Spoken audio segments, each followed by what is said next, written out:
할렐루야, 반갑습니다. 여러분, 계속해서 말씀을 나눠보겠습니다.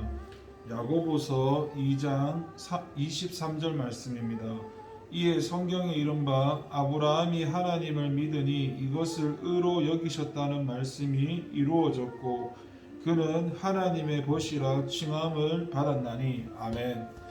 여러분, 믿음으로 철저히 순종하는 자를 하나님은 당신의 벗으로 삼아 주십니다. 23절을 보면 아브라함이 하나님을 믿었을 때에 이를 의로 여기시고 하나님의 벗이라 칭함을 받았다라고 하였습니다. 이는 역대하 20장 7절이나 이사야 41장 8절의 말씀에 근거한 것입니다.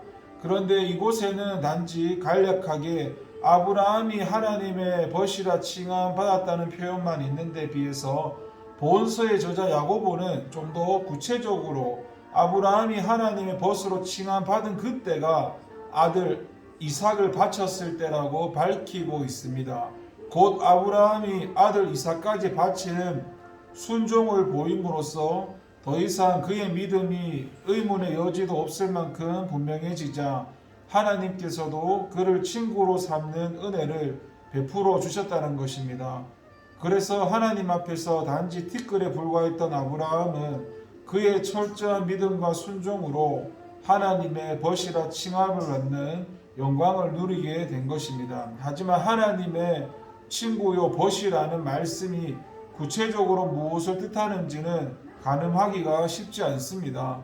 그런데 요한복음 15장 15절에서 주님은 이에 대해 의미를 간략하게만 말씀해 주셨습니다. 곧 종은 주인이 하는 것을 알지 못하되 친구는 안다는 것입니다. 그렇다면 하나님의 친구란 하나님의 뜻을 헤아리고 아는 자인 것입니다. 그리고 이것이 무엇을 의미하는지에 대해서 생각해 볼 수 있는 것이, 여러분, 우리나라에는 지금까지 여러 명의 대통령이 있었습니다. 그리고 절대 권좌에 있는 사람들이 그렇듯 우리나라의 대통령들도 대개는 권좌를 지키기 위해서 친밀한 분위기보다는 권위적 분위기 통해서 통치해 왔습니다. 때문에 대부분의 사람들은 그러한 대통령에게 접근하기도 어려웠을 뿐 아니라 그 의중을 파악하는 일도 쉽지 않았습니다. 그런데 그 가운데서도 극소수의 사람은 대통령의 의중을 파악하고 극도의 충성을 다함으로써 신뢰를 얻어 모든 국사의 언어 상대가 되곤 했습니다. 어떻습니까, 여러분? 물론 하나님께서 아브라함을 벗이라 불렀다는 말씀과 이상의 이야기들이 정확히 일치할 수는 없습니다만, 하지만 하나님께서 당신의 뜻을 헤아리고 순종하는 자들을 곁에 두고자 하시는 그 마음만큼은 쉽게 짐작할 수 있습니다.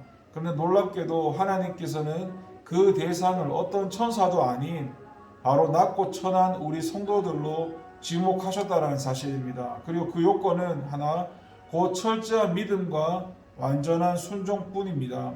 그러므로 여러분, 우리는 이 땅에서 지위도 없고 권세도 없다고 낙심하거나 좌절할 필요가 없는 것입니다. 다만 오직 최선을 다해 믿음을 지키고 순종하며 날마다 깊은 하나님과의 교제를 통해서 그 뜻을 헤아리는 삶을 살아야 합니다.